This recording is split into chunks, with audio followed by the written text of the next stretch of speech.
Halo teman-teman semua, perkenalkan nama saya Zelfa Zakinah dengan NIM 225080101111115 kelas M01 dalam mata kuliah pengantar agribisnis perikanan.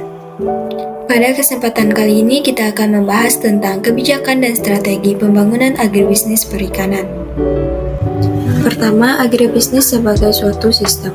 Secara konsepsional, sistem agribisnis dapat diartikan sebagai semua aktivitas mulai dari pengadaan dan penyaluran input sampai dengan pemasaran produk-produk yang dihasilkan oleh usaha tani serta agroindustri yang saling terkait satu sama lain.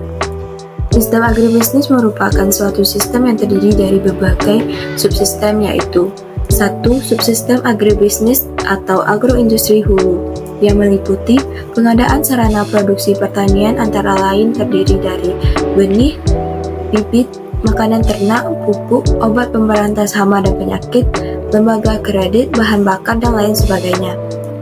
Yang kedua, subsistem budidaya atau usaha tani.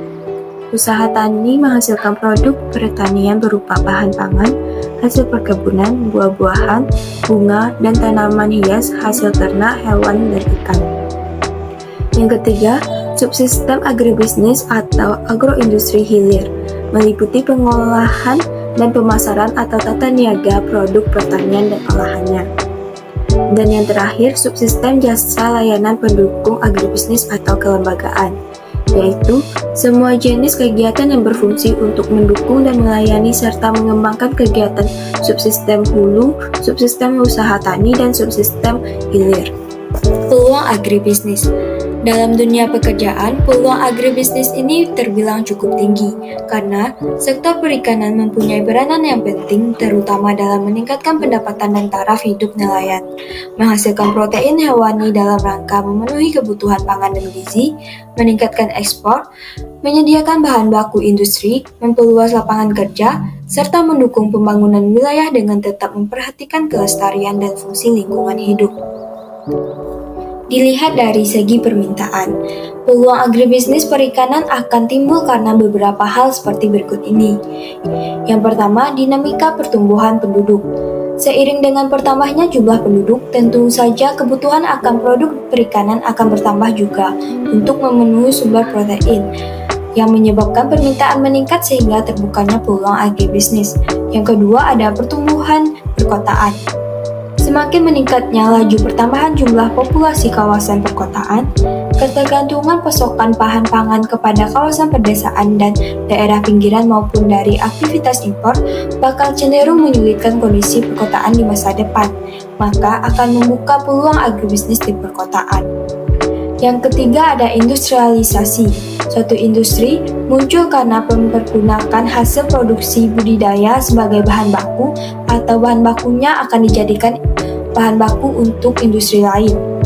Yang keempat ada peningkatan pendapatan. Semakin tinggi tingkat pendapatan konsumen, maka semakin meningkatkan permintaan terhadap suatu barang. Yang kelima ada peningkatan kecerdasan atau pendidikan.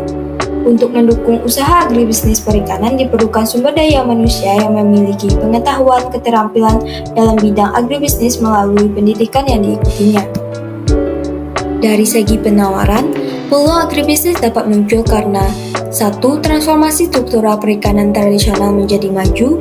2. Ekonomi pedesaan menjadi bagian integral dari sistem ekonomi nasional. Dan yang terakhir, adanya kelembagaan sistem agribisnis pedesaan, yaitu perangkat yang menjadi penghantar masuknya iptek sarana, dana dan jasa, serta industri pengolahan hasil secara meluas di seluruh pedesaan. Apakah ada tantangan yang bakal kita hadapi saat memulai agribisnis? Dalam agribisnis perikanan, ada beberapa tantangan umum yang biasanya dihadapi. Di antaranya yaitu, pertama, teknologi dan informasi. Tantangannya yaitu dalam menguasai teknologi yang akan digunakan dan susahnya mendapatkan informasi terkait. Yang kedua ada keterbatasan kapasitas dan pengetahuan. Kurangnya pengetahuan, keterampilan, dan kapasitas dalam pengelolaan perikanan, budidaya ikan, dan pemasaran produk perikanan merupakan tantangan bagi pelaku agribisnis perikanan. Yang ketiga ada keuangan dan permodalan.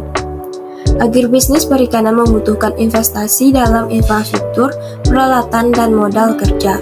Tantangan dalam mendapatkan akses ke sumber pendanaan dan memperoleh pinjaman yang terjangkau adalah hal yang umum dalam bisnis perikanan. Yang keempat ada pemasaran dan distribusi. Mencapai pasar yang tepat, menjaga kualitas produk, dan memenuhi persyaratan sanitasi dan keamanan pangan adalah tantangan dalam pemasaran dan distribusi produk perikanan. Yang terakhir yaitu perubahan permintaan pasar. Permintaan pasar untuk produk perikanan dapat berubah karena perubahan pola konsumsi masyarakat, preferensi makanan, dan faktor-faktor lain seperti kesehatan dan keberlanjutan.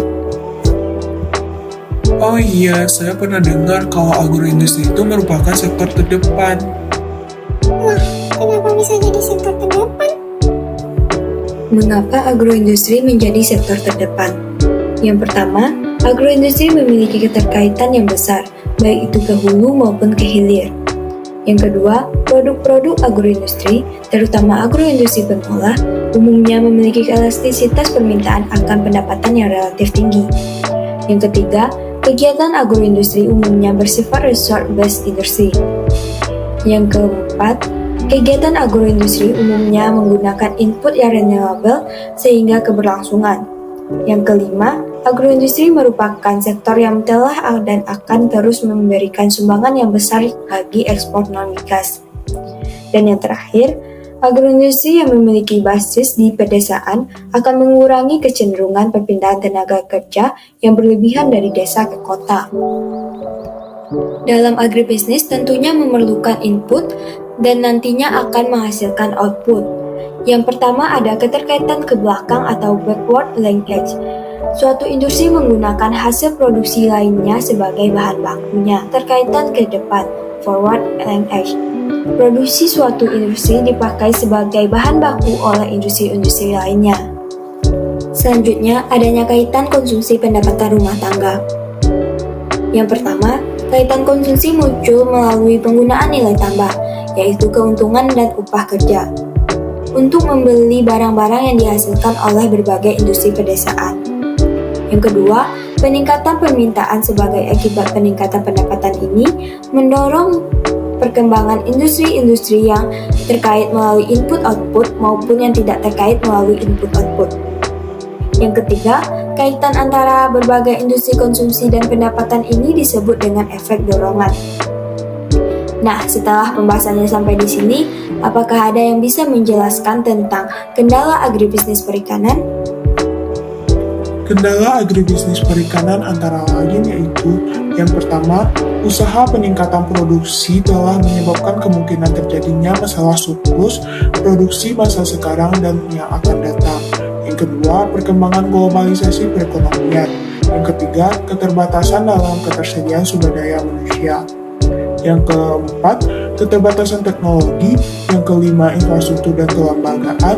Dan yang terakhir, kendala-kendala yang bersifat sosial, budaya, bahkan politik. Apa faktor penyebab kurangnya infrastruktur dan kelembagaan dalam agribisnis perikanan? Jadi, ada beberapa faktor yang dapat menyebabkan agribisnis perikanan tidak memiliki atau kurangnya infrastruktur. Antara lain, 1. Lokasi yang terpencil. Hal ini menyebabkan infrastruktur seperti jalan raya, pelabuhan, dan bandara menjadi tidak terjangkau dan sulit diakses. Yang kedua, kurangnya modal. Agribisnis perikanan membutuhkan modal yang besar untuk membangun infrastrukturnya. Yang ketiga, kurangnya sumber daya manusia. Dalam pembangunan infrastruktur, memerlukan tenaga ahli dan terampil yang dapat merencanakan, mengelola, dan melaksanakan pembangunan sesuai dengan standar yang ada. Yang keempat, kurangnya dukungan dari pemerintah.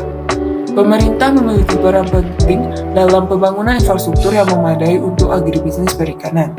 Kurangnya dukungan dan anggaran dari pemerintah dalam pembangunan infrastruktur menjadi penghambat dalam pertumbuhan agribisnis perikanan.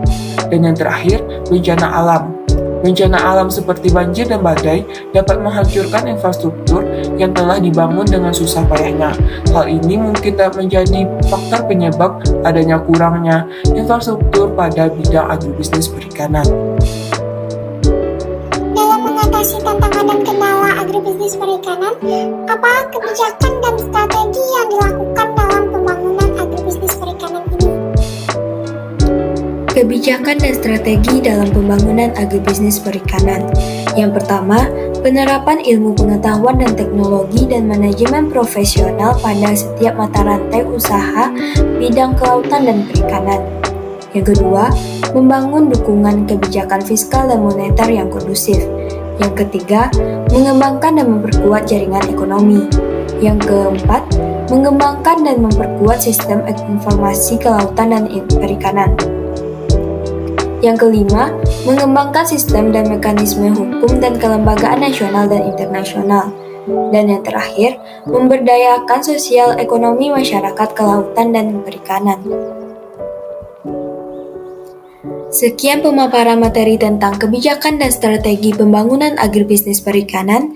Semoga bermanfaat. Bye-bye.